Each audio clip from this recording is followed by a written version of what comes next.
Hello there and welcome back to my YouTube channel. James here as ever for today's ACCA video all about how to pass your upcoming corporate and business law exam. That's the LW, or also known as the F4 paper.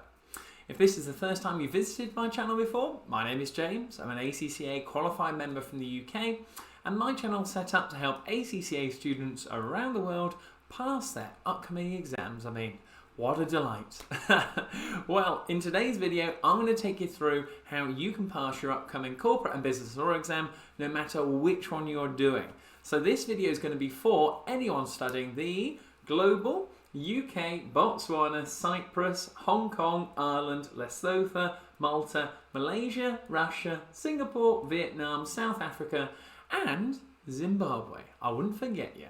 Well, the reason for the channel itself, it's 100% student-led, and on my Instagram account I always put out polls about which sort of videos I should be doing next, and hence why we have the blank area over here, because this is the poll I put up earlier, and it was all about, which one should we do? The law paper or financial management? But 36%, I wouldn't leave you, I wouldn't let you down.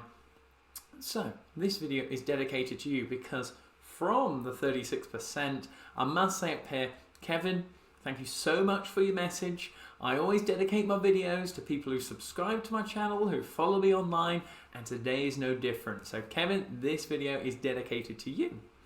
If you'd like access to all of my free materials, feel free to subscribe, the button will be below, and make sure you give the video a massive thumbs up and like so that more ACCA students around the world can see my content. I'd really appreciate it.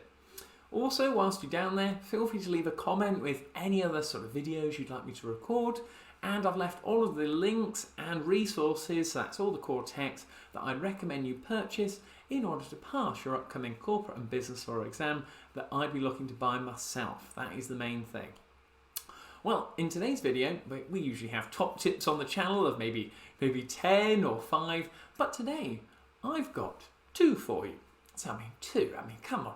You've got to stay to the end of the video on that, because I'm just going to walk and talk you through, if I was in your situation, what I'd want to know so that you are going to be in the 85% or 85 out of 100 that will pass this exam, and not in the 15 out of 100 that won't. It's got an 85% pass rate. And what I've also done for you as well, because I'm getting better at the YouTube now, is I've put for you up here the playlist of all of my LW and F4 videos. So if you click that, save it onto another tab on your computer, watch it later. They've got loads of top tips from the examiner's reports and loads of other videos on there that are gonna help you pass on top of these tips. Or shall I say, all 2 of the tips. But let me start to walk and talk you through now. And feel free to get a pen and paper at the ready, because these are going to be critical and what I'd be implementing if I was in your shoes. So, first of all, the first key tip to passing this exam is the exam time strategy. Now, this is absolutely paramount and one of the reasons why people fail this exam. So you've got to get this crystal clear and work out what is going to help you the best. So first of all, we actually need to work out what is the usual approach. Well, the usual approach for this exam, you find it online, you see it in the textbooks, I'm sure someone has mentioned it to you online. It's that you have 2 hours to do the exam, you've got 100 marks overall to achieve in this exam. Obviously we aim for 100 on this channel, so that means that you've got 120 minutes divided by the 100 marks, and that gives you 1.2 minutes per mark, okay? So all the questions are compulsory on this exam, you can't chop and change or switch between either of them. So the reason for the exam time strategy is so that you don't get overwhelmed. We're going to break it down for you now section by section, so this will be to help you out and to guide you through the exam from start to finish through those 2 hours. So under the usual approach, you have, well, a section A and a section B. That's the breakdown in the business and law exam. And what we have here is that section A is 70 marks, and that equates to 84 minutes. Whereas section B, on the other hand, is 30 marks, and that equates to 36 minutes, so the 2 hours in total. Now, this is the really key critical bit, and I don't know how far along you are, you may have the exam tomorrow, but if you're just starting out, section B has 5 MTQ questions, and these are known as multi-task questions, all about analysis and application. So you have 5 questions, and they're all 6 marks each. And this is the key bit, the section B questions are the hardest out of this. Out of the two sections, section B is the hardest, not to put you off, but the external examiner actually highlights this in their external examiner's reports, so much better for you to know it. So if we know that section B is the hardest part, let's focus on the easiest part then to get those easier marks in the bank. That is really key. So in section A you have 1 mark and 2 mark questions, and on average students answer the 1 mark questions a lot better than the 2 markers, okay? So let me just break that down for you. So this is all about section A. It's really knowledge based, so you've got to be really specific, and you're going to have 45 MCQs now, okay? So these are multiple choice questions. And for those 1 markers that we know are the easiest to pick up on, you're going to have 20 of those to answer. Then for the 2 markers, you're going to have 25 of those to answer. So that is 50 marks overall, and then the other 20 on top, which brings us to the overall 70. Now, with those 1 markers and the 2 markers in section A, it's really key you understand how they could be sort of laid out. So if you're going to pick up on those easier marks, let's get them in the bank. So for the 1 markers, you've actually only got to select 1 answer out of 3 options. So that's why it's deemed to be one of the easier ones to select. Whereas the 2 markers in section A, they're a bit more complex. You actually have 4 options here, and that is where you actually find that people answer the 1 markers a lot better versus the 2 marks on there. So the key thing now is to say, well, okay, James, you've ran me through the 2 sections. I've got a vague idea of the sort of timing on it, but I want to know, and I've got pen and paper at the ready. What would you do if you had to do the actual corporate and business law exam tomorrow? What would be your time strategy? Well, this is what it is, but I'll justify it afterwards, okay? And this is where time management is one of the key areas where students fail on this exam. Now, what would I do? Well, the first section I would start off with is section A, and to start off I would actually do 1 hour on section A altogether, okay? I'm actually going to take a tiny bit of time out of section A and allocate it to section B because it's a bit harder. But first of all, let's get section A straight the way done, 1 hour out the 2, and I can watch the clock a lot easier based on that. Then when an hour is done, I'm then going to go to half an hour onto section B, okay? So half an hour on section B, so that leaves me with half an hour overall. And coming back to what we actually originally said about, well, section A we'd have 84 minutes, and section B we'd have 36 minutes. I'm taking 4 minutes off section A and giving those to section B because that will give me a bit more time. They're a bit more complex questions. So that's an hour and a half into the exam, 1 hour in section A, half an hour in section B, and then this is one of the critical areas to say, well, 20 minutes then after that, I'm going to go revisit section A, review and check, see if there's any questions that I've actually flagged up and to go through. And then the final 10 minutes, going back to section B, again, the same technique, reviewing and checking as we do so on there.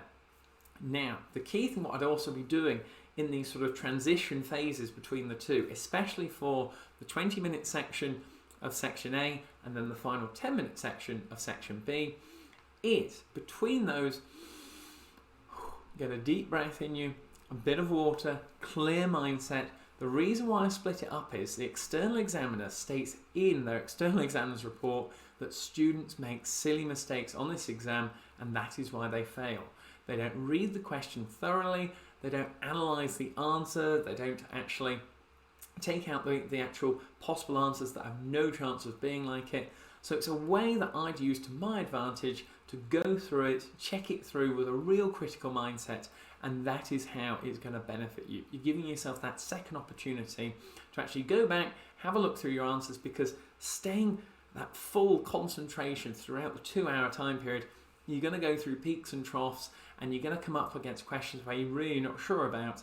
So just flagging it, coming back later on, and you know you've got that time in the bank, the 20 minutes for section A and the 10 minutes for section B, that is really going to set your mind at ease, and you should be able to focus a lot more to hit the right answers as a result.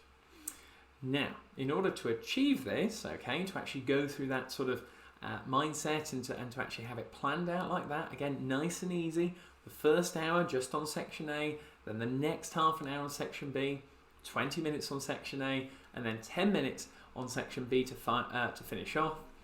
I would recommend, if you're looking at this video for the first time, you're going to have a minimum of 2 months to prepare for the examination, because they can actually test you on the whole syllabus. There can be real specific questions, so without question practice and utilising the ACCA computer-based examination platform to try as many questions as possible, along with any questions that you have in your revision textbooks, they are going to be absolutely critical, because in this exam, practice makes perfect. The more question practice you do and the more of the syllabus you cover, which would be recommended of all of it, make sure you have a look at the flick notes in the description of this video below, because that condenses it into a nice short little pack that will really help you in the run up to your exam. But to actually implement this time strategy and to give yourself that little breather in between and the reason to go back and check, you should pick up on more mistakes, which will lead to more correct answers that will tip you into the 50 plus and to pass this exam. That would be what I would be doing if I was in your shoes. But the final caveat on that is, when you're doing practice questions, you've got to do them to time. So if you're going to do a full practice paper, you can do these on the ACCA's website and in other question practice as well.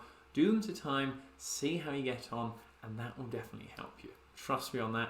That would be what I'd be looking to implement as well. And have a bit of confidence to say, well, the reason why I'm doing this is because I know it is going to work. So that concludes us on for tip 1 of your exam time strategy. But then, I think we're already on to tip 2. Well, tip 2 are your exam techniques for corporate and business law. So from all of my research, all of my insights, reviewing all of the documents from ACCA, what are the main things from an exam technique point of view that I'd be looking to actually develop and implement if I had to do the exam tomorrow, next week, that I can pass on to you now? So make sure you've got a pen and paper at the ready, because the first actual direct quote I'm going to tell you now, I'm going to say it specifically, comes directly from the external examiner. And this is a direct quote that there is nothing to be gained in question or topic spotting, as all aspects of the syllabus can be examined in one exam. In other words, you've got to learn the whole syllabus, okay? You can't just go through bits and pieces, or I don't like that area. You could quite easily be tested. Okay, you're not going to know everything on the exam. Okay, so this is one of the key things I would say, that you expect that there are going to be questions on there that you have no idea about, and this is why you've got to get into that mindset. If you say to yourself, well, in section A or section B there are going to be bits that I really don't know, or I've not covered too much in detail, it's okay. We're looking for 50 plus. But then you've got to understand what are the key topic areas that you need to be aware of. And this is where I can show off with my editing and my lovely area up here. So I'm going to point up here because I've broken it down directly from the actual syllabus that you can access online. If you haven't checked out my other videos, you can find them on there. But these are the key areas that if you've got them in front of you, make sure you jot it down, take a screenshot. They're definitely going to help. As to say, if you can go through these the night before the exam and say, yes, James, I'm confident on all of these areas, I think you're going to be really fine going into the exam. So as you can see up here, we've got part A, the essential elements of the legal system and sources of law. The law of obligations, so recognising and actually applying them. Employment law and contracts, so actually what are the relationships there in a workplace. The formation and constitution of business organisations, that's recognising and comparing between the two. Then you've got part E up here, so capital and financing of companies, so you should be familiar with that. Part F, you've got management, administration and the regulation of companies, so again, more sort of law focused. Insolvency and company law, so the legal implications behind that. And finally for H, you've got on here understanding of corporate, fraudulent and criminal behaviour. So really identifying if there's an issue within the scenario. The external examiner loves to test criminal behaviour on the exam, so something to be really cautious about. Now, when we're taking those areas of the syllabus and you're seeing them in the question, what should be your approach? Well, first of all, they say it in the external examiner's report, and I've seen it when I've reviewed papers myself, you've got to read the question carefully. And I know I can just say that to you, but honestly, when you're in front of the book, you're actually on the computer-based system, Try to eliminate answers that are not true and apply your knowledge to what is given in front of you and what looks reasonable to the requirement. There will always be sort of distractors in there that you think to yourself, well, that could be an option, but in actual fact has no possible chance of actually being an actual valid answer. Your concentration understanding what the requirement is asking for is so critical, and this is where it really shows up students that have learnt the whole syllabus and they're actually trying to apply their knowledge. There are going to be, and don't panic yourself on this, specific and focused detailed questions that if you don't know it, it's okay. Don't worry, that's just one question out of a lot of others. Let's focus our mind back onto the next requirement and let's pick up on those valuable marks instead. So just to highlight some of the actual detailed areas that you need to be aware of, the detailed knowledge and careful reading in the question, and it's so that you don't make mistakes as you go through. So a few examples of this that I've got written down in my notes on here are, well, an example of a question could be, which two of the following are, and that would be your answer. So you've got to obviously select two. Or another way they like to twist it are, which of the following statements is not correct? So you do have to be really focused, concentrate on the specifics of what it's actually asking for, and actually taking a step back, and this is one of the things that I find from my experience, especially with the law topic, of understanding what you're expected to know, okay? Especially when ACCA students see corporate business law, why are we having to do this? Well, you're doing this to actually gain an understanding of the general legal framework. You'll be using this and applying it and seeing it in your roles in the future. The legal areas relating to business, and again, this can be again tested within your exam. And also, finally, referring specialists to other areas if it is required and necessary, because you're not going to know and have the right information or background knowledge and experience of an actual scenario on it, whatever it may be given in your exam. Now, this is a really important thing that I'd highly recommend you get down. And this is all about your actual mindset going into the examination itself, because having looked through the materials and on my Instagram account, if I do live accounts, I get this all the time as to say, well, James, why am I actually doing this exam? I don't want to be a lawyer. And this is where that negative mindset going into your revision and going into the exam of saying, oh, why am I having to do this? We've got to get you to flip that over to say, look, I have to do this. It is one of the areas that, as an accountant, I need to be aware of it. And by just changing that negative mindset, you're going to be picking up on more information that is going to help you pass your corporate and business law exam. Now, just to help you out on that, in case you were watching this video and you already had that mindset, you're not going to be required to remember certain section numbers of specific laws like you would be if you were a lawyer. The syllabus really focuses on elements that are relating to law on here, but they relate more to what an accountant is expected to do with it. That is the key differential between an accountant using and having to do this ACCA corporate and business law paper versus training to be an actual lawyer on here. You need to recognise, and this is another key note to get down, you need to recognise that when the law is relevant and to spot if there is an actual legal problem or how to deal with it correctly. So no matter what workplace you are in the future, you're going to be more comfortable to actually deal with this on top of it. As I've said before earlier on in the video, failure to cover the whole syllabus, this is going to be one of the pitfalls where students will fail the exam on, and it could cost you a pass compared to having to resit.